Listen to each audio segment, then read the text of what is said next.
খুব ভালো, এটার ইংরেজি কি? ইংরেজি, এটা ইংরেজি হল মাই নেম ইজ ফুলমি। আমি ঢাকা শহরে রিক্সা চালাতে পারি ভালো। অনেক আমি অনেক ভালো ট্রাই করছি, আপনি অনেক ভালো পারছেন। মাই নেম ইজ ফুলমি, এটার নাম, এটার মানে কি বলতে পারেন আপনি? মাই নেম ইজ ফুলমি, এটার বাংলা মানে কি? আমি ছেলেটা খুব সুন্দর, ভালোভাবে কথা বলতে পারি। ওয়াও, ওনাটা হয়েছে। আচ্ছা, আমি একটু আপনাকে বলে দেই, আপনি চেষ্টা করেছেন এই জন্য আপনাকে পুরস্কৃত করা হবে।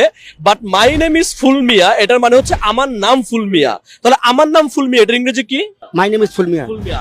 আর আমি খুব ভালো এটার মানে হচ্ছে I am a very good person. বলেন তো। I am very very good person. এই যে ফুলমিয়া মামা ট্রাই করছে, এই জন্য ফুলমিয়া মামাকে আমাদের পক্ষ থেকে ছোট্ট পুরস্কার থাকবে 100, 200, 300, 400 and 500 টাকা। ইনশাআল্লাহ মামা,